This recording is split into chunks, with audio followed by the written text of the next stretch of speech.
can imagine that Jesus had fond memories of his childhood and his time in Nazareth, and it said he returned to his native place, but found it to be lacking in faith.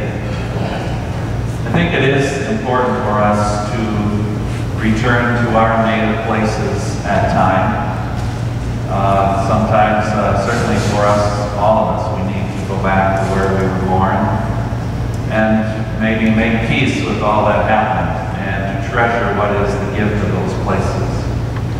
As we prepare to celebrate 125 years of existence, I think it is important that we also kind of go back to our native place. This is the place where we gather for worship now. And hopefully it's been a place that has nourished us over the years. And maybe you can think back to some events and experiences that have touched your life here at St. John's. Those are treasures and really a part of our faith story. And I've been kind of thinking about the history of St. John's. I happened to be assigned to chaplain at Good Counsel Hill in 1984 when you celebrated your 100. And Father Cashman invited all the priests of the city down, so I came down and celebrated the 100th anniversary. Little did I know that one day I would be pastor here. But it was a great day, really. I remember the beautiful sunny day that it was. Praying for the same next week, and really a tremendous outpouring of appreciation for St. John Baptist. If we go back and think about where we've come from, I think it maybe helps us appreciate the gift that we are. So I've been thinking about the past, and there's been 10 pastors here. Not that the priest determines all the life in the parish, but maybe it's a benchmark that kind of helps us remember some of the gifts. So maybe some of you can remember all of, well, not all of this, but some of it, and maybe to call to mind the treasures that are for you. This parish was, as we know, established in 1884 to be an English-speaking parish in Mankato, and the first pastor was Father John Pryor, the only other Father John besides the president. He was here for 8 years and, of course, began the building of the church building itself. And eventually, during that time, it moved from being the Diocese of Minneapolis-St. Paul to then the Diocese of Winona. He was transferred and within a couple of years died in a hunting accident. Then there were 2 brothers in the role. Father Dan Hughes was here for a short time. He's known probably most for paying off the debt that they had accumulated in building a church. And then his brother, Father Robert Hughes, the longest pastor of our years. He was here for 24 years. And he's known for adding electric lights to the church. And by that time he had to renovate the church. It had already needed some things, and I'm sure lights were part of that. But he added a steeple to the old church building. And he began the Knights of Columbus, bringing knights. Then came Monsignor Dominic Mangan. Now, some of you may remember him. I do not, but he was here for 22 years.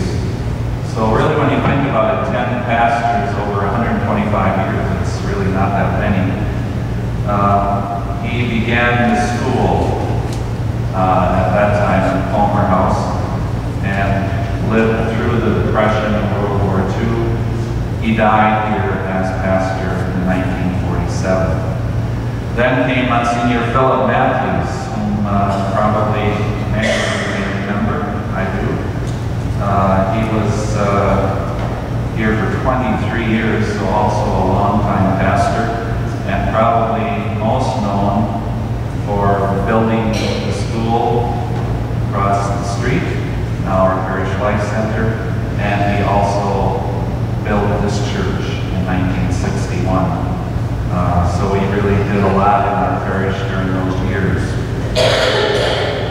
Then came Father Fred Woodford. He was here for 7 years, probably known most for reaching out to a broad spectrum of people, especially the needy and the poor in Mankato. Father Joseph Cashman came in 77, was here for 8 years. As I said, we celebrated your 100th when he was here. Had a strong interest in Catholic education and vocations, and the church installed its bells on that 100th anniversary that day. Then came the first Father Kunz in 1985, and I would think his gift here was really a great pastoral presence, that he really invited in a lot of people and just was a great presence, as he still is in our parish. Father Rick Leddy came in 96, really probably built up a lot of the ministries and committees, greatly expanded in that time. He also purchased back the school and the Palmer House, and during that time the elevator entrance was added. I won't characterize my own time. So there will be there are 4 living pastors of the 10. Father Cashman has left active ministry, but he's alive and well in Texas. And then the other 3, Father Francis, Father Coletti, and myself will be here next Sunday. There were many associates here, of course, over the years. I won't try to name all of those, but 3, let me just mention 3. Father Paul Bariza is still alive. He's not that old. He's in his 70s, I believe. And he's retired in Winona. He's probably known here, I think, for he opened up the basement of the church, Matthews Hall. Father Joe Fogel is unique in that he was a native of this parish, St. John's, and so grew up here, and later came back and was an associate here. He is presently serving in Austin and St.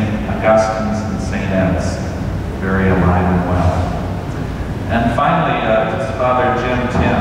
He was also here at the time of the 100th. He was the associate. Brought a lot of life.